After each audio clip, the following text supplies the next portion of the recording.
Good morning, Ka-Coffee, Luzon, Visayas at Mindanao. Oy!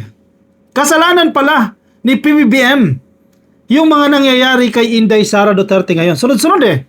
Parang binayo ito eh, sunod-sunod. Number 1, February, may panibagong impeachment complaint laban kay Sara Duterte. Number 2, yung allegedly bagman niya nagsalita na. Notaryado na po yung affidavit at nasa ombudsman na. Number 3, sinampahan po siya ng plunder, sinampahan po siya ng graft and corruption, sinampahan po siya ng malversation dyan sa ombudsman din. Ang dami, di ba? Binabayo si Sara Duterte. Ang masaklap, ang mga dilis, ang sisi kay PBBM. Oy! Bakit naman? At ito ang masaklap pa ha. Ginagawa lang daw po ito para hadlangan ang 2028 presidential bid ni Sara Duterte. Ayun, malinaw. Galing na mismo sa bibig nila. Plano palang tumakbo sa pagka-presidente sa 2028. Obvious naman yan. So, kapag pinapanagot mo siya dahil sa pagwawaldas ng confidential funds, dahil sa allegedly graft and corruption, hinahadlangan pala siya sa pagtakbo niya sa 2028. Ano yun? So, lahat tayo ganyan na lang. Maligang, kapitbahay nyo, tatakbong kapitan yan eh. Kahit nagkasala, oh. Pag sinampahan ng kaso, sasabihin, eh, kasi tatakbong kapitan niya, sinisiraan. Ano yun? Yung mayor nyo, ganun din. Sinisiraan niya kasi tatakbo yan, malaki ang tsansa niya na manalo. Ganun yun. Hindi na lang natin pananagutin sa pagwawaldas sa kaban ng bayan. Ganun ba yun? Nako, si Madriaga pa lang.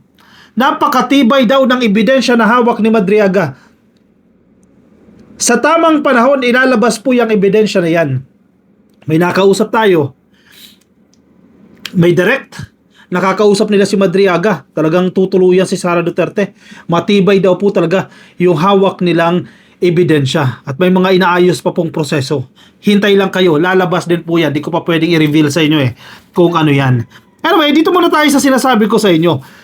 Nasa politiko kasi ito, na ito daw pong plunder complaint na isinampa kay Sara Duterte, ginagamit daw po para hadlangan yung kanyang pagtakbo sa 2028. Pakinggan natin. Salvador Panelo na hindi raw Nanindigan ng kampo ni Vice President Sara Duterte sa harap ng plunder complaint at sa affidavit ni Ramil Madriaga laban sa bise. Sa isang pahayag, sinabi ni Attorney Salvador Paulo Panelo Jr. na ang mga isyong binabato kay VP Sara ay politically motivated at hindi umano usaping legal. Ayon pa kay Panelo Jr., nagsanib puwersa ang mga dating magkakaaway upang sirain ang Duterte legacy at hadlangan ng landas si VP Sara patungo sa pagkapangulo. Tinawag din niya na malisyoso at gawa-gawa lamang ang mga affidavit ni Madriaga. Kahina-hinala rin daw ang timing ng paglabas nito at nagmula sa isang taong may criminal history. Sa hiwalay na pahayag, sinabi naman ni dating Chief Presidential Legal Counsel Salvador Panelo na hindi raw magtatagumpay ang mga hakbang na umano'y nakatutok sa pagpapahina kay VP Sara. Okay. Wow! Gawa-gawa lang daw Madriaga, gawa-gawa mo lang daw yung affidavit mo. Bakit pa pinanotaryo? Ito si Madriaga, nating tulus. Nating tulus, nakakulong siya Nandiyan siya sa BJMP, Bikutan. Bakit siya gagawa ng kwento? Nakakulong na siya. Ang gagawa ng kwento, yung nasa labas at sinusubukang isalba yung kanyang sarili para hindi siya makulong. Nagigets ninyo yon? Halimbawa, Zaldico, gagawa ng kwento yan para hindi siya makulong. Magtuturo yan gaya ng ginagawa niya para hindi siya makulong. Sino tinuturo niya? Si Romualdez, si PBBM. Tingnan mo yung difference. Si Madriaga nakakulong. Gumawa ng affidavit, notaryado. Nasa ombudsman, pinasa, formally. May abogado nagpasa dyan. Madriaga yan Dito tayo kay Zaldico. Sama mo na si Gutesa. Si Zaldico, walang affidavit. Video lang. Si Zaldico, hindi matuntong kung nasaan. Si Zaldico, hindi notaryado. Kung ano man yan. Dahil walang affidavit At hindi pinasa formally sa ombudsman o kaya sa DOJ. See the difference? Bakit sasabihin ito ni Panelo na gawa-gawa lang yung affidavit ni Madriaga na yan, na alam ninyo. Nasa ombudsman yan, ipapasa sa DOJ yan, bubusisiin yan, i-check yan kung consistent ba sa reality yan. o gawa-gawa lang. Ibig sabihin, verifiable. Mavi-verify nila kung totoo yan o hindi. Bakit gagawa ng gagawa? O, balik tayo dito kay Gutesa. Nasaan si Gutesa? Nagpasa. May affidavit na dinirect ni Marcoleta. Kinabukasan, pinapapunta sa DOJ. Hindi nagpakita, nagtago. Ano yung gawa-gawa doon? Si Zaldico, yun ang gawa-gawa. Ito pa sinasabi ng anak ba ni Panelo Jr. yan? Anak ni Panelo, si Panelo Jr.? Kasabi niya naman daw ito yung nagsanib puwersa daw. Yung dating magkaaway. Tinutukoy niya dyan yung mga pingkat dilaw and yung mga BBM supporters. Common kaaway daw common denominator yung mga Duterte. Kasalanan ni PBBM yan. Nagsanib puwersa. Doon pala sa nagsanib puwersa, impossible Dahil may mga pingkat, mga dilaw, abusado rin. Gusto rin agawin ang pwesto kay PBBM. Pero, di hamak na mas decente itong mga to kaysa sa mga DDS. Yung pag-agaw nila, sorry for the term, hindi pala agawin, mag-succeed o sumunod ka coffee sa 2028. Hindi agawin na kailangan ng kudita, hindi kailangan pag-resignin si PBBM. In short, nagpapabango itong mga pingkat dilaw para pagdating ng 2028, sila na yung hahawak ng presidency. Hindi aagaw. I apologize for the wrong term, no? Hindi aagaw, kundi magsasucceed. Nagsanib puwersa daw. Hindi makikipagsanib puwersa yung mga dilaw at pink sa administrasyon. Never. Hindi yan. And the same thing, ang administrasyon hindi makikipagsanib puwersa dyan o makikipagsabuatan at sanib puwersa kasi pwede naman magtulungan para sa mga proyekto. Pero yung makikipagsabuatan para hindi ng mga Duterte, never. Hindi gagawin ng administrasyon yan. Bakit ang administrasyon lalapit sa mga pink, sa mga dilaw? Nandoon kami Nandoon sila nasa taas sila Sa tingin ninyo, utos ni PBBM yung isinampang plunder nila Shelo Magno? Diyan sa ombudsman? Definitely hindi. Bakit gagawin ng administrasyon yan? Hindi nyo masisi ang mga pink at mga dilaw. Hindi nyo maaway yan. Kasi wala sa posisyon. Meron, yes, Senador Risa Ontiveros, sila Laila de Lima. Pero bakit nyo babakbakin ang mas mababa sa tingin ninyo sa inyo?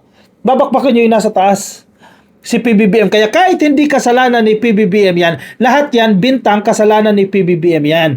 Lahat yan palalabasin ninyo, nagsabuatan yan. Ito ang malinaw. May kaso na sa ombudsman. Hindi gamitin nyo yung 16 lawyers ninyo. Diba?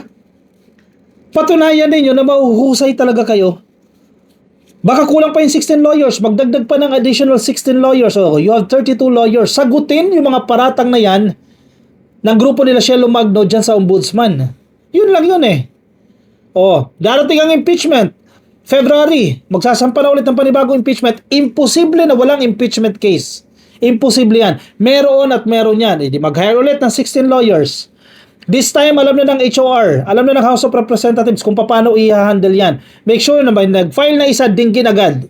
Kasi gagamitin nilang paraan yan Gagamitin yan ng kampo din ni Sara Duterte para guluhin ang proseso. May mga magkukunwari din dyan, magfa-file.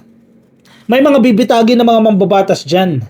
Para, malulusutan na naman, yung 1-year rule ban na bawal may magdinig ng more than one impeachment case sa isang taon, gagamitin nila yan, aabusuhin nila yan. Kaya make sure, pag may nag-file, kung sino unang-unang nag-file, as long as verified yan, dyan sa House of Representatives, dinggin agad, i-forward agad dyan sa, pag-usapan agad dyan sa plenaryo, sa House of Representatives, and then itakbo agad dyan ng Senado.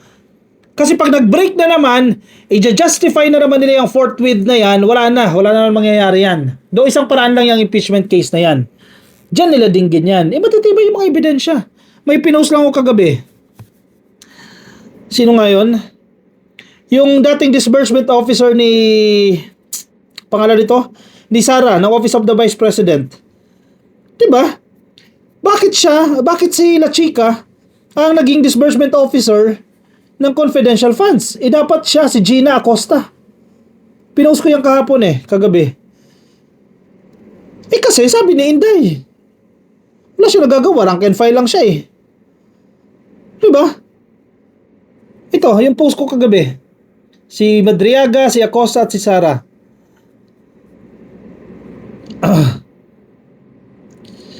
Si Madriaga at Acosta ang magbabaon sa kahihiyan kay Sara.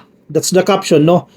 Kahapon yan, December 16, natanggap po ng ombudsman ang notaryadong affidavit. Notaryadong affidavit, in short, sinumpaang salaysay ng dati umanong bagman ni Sara na si Ramil Madriaga. Ngayon po ibilanggo yan sa BJMP Bikutan. Kaya nga pinupunto ko kanina, bakit gagawa-gawa ng kwento yan? Inating tulus yan. Nakakulong yan, nakabilanggo yan. Seryoso ang mga aligasyon at matibay umano ang mga hawak na ebidensya. Sinubukan pong aregluhin sa pamamagitan ng ilang beses po na pagbisita ni Sara Duterte dyan sa BJMP Bikutan, pero bigo na maareglo itong si Madriaga, and then a few days after, lumabas po yung testimonya na yan. And yesterday, na ipasa na po yung notarized affidavit dyan sa ombudsman. Isa lang po si Madriaga sa maraming witness na masakit sa ulo o nagpapasakit kay Sara Duterte. Isa pa, si Gina Acosta, November 25, 2024, that was last year. Umamin ha, hindi pinilit ha, umamin po siya sa pagdinig sa House of Representatives. Supposedly, si Gina Acosta ang Disbursement Special Disbursing Officer o SDO. Special Disbursing Officer, ibig sabihin, siya po yung maglalabas ng pera under her name. Sa pangalan niya po ilalabas yung pera ng confidential funds ng Office of the Vice President. Pero anong ginawa? Inutusan daw siya ilipat sa ibang tao. Ipinaubaya po ang disbursement ng confidential funds kay VP SPG Chief Colonel Raymond Dante La Chica. Nasa pagdinigyan ng House of Representatives kasi yan daw po ang utos ni Sara. Tapos, binibigyan sila ng monthly allowance envelope. Saan galing yan? Let's say 30,000 ang laman yan, or 50,000 ang laman yan, 100,000 ang laman yan. Saan galing yan? Paano naliliquidate yun? O, di corruption money yun. Umamin marami sila, tumatanggap sila. Isang Yusek, Fajardo ba yan? Yung nag-aabot sa kanila? And then, sasabihin, galing kay Sara. Malamang, alam naman galing doon sa Yusek. Walang nagawa si Acosta, kaya kahit na hindi tama, ay sinunod ang utos ng amo niya. Kapalit nito ang buwan ng envelope na suhol mula umano kay Sara. Tindi, di ba? Tapos, sasabihin itong magtatay na panelo, ay, gawa-gawa lang yan, see the timing, para i-hinder o maging balakid sa 2028 presidential bid ni Sara Duterte. Look at the timing. Sabi pa nila, tingnan nyo yung timing, Sir, 2025 pa lang ngayon. You have 2026, you have 2027, you have 2028. That's 3 years or more than 2 years prior the elections. Paano look at the timing? Kung 2027 yan, sige, pwede mo sabihin na timing yan. Pero ito po ipagpapanagot sa mga kasalanan ni Sara Duterte. Meron siyang kasalanan at kailangan niya pong managot. Hindi po yan gawa-gawa. Maraming testimonya, maraming testigo lumabas sa investigasyon ng House of Representatives, yang kalokohan na yan. Malinaw na malinaw yan. Paano nyo lulusutan ngayon yan? Sige, kayo na ang bahalang humusga. I-comment ang inyong opinion, reaksyon dyan sa comment section para mabasa po ng iba natin mga ka-coffee. Yung mga nasa Facebook, baka di pa po kayo naka-like and follow, please. Like and follow. Nasa YouTube, subscribe. TikTok, subscribe na rin po kayo. And of course, gusto kong pasalamatan ang Loray Institute. Ayan, nagpapakinis sa mukha natin para iwas stress, no? Thank you, Loray Institute, Ma'am Eli Laura. Maraming salamat po sa inyo. Ka-coffee, I'll see you in my next video. Bye-bye.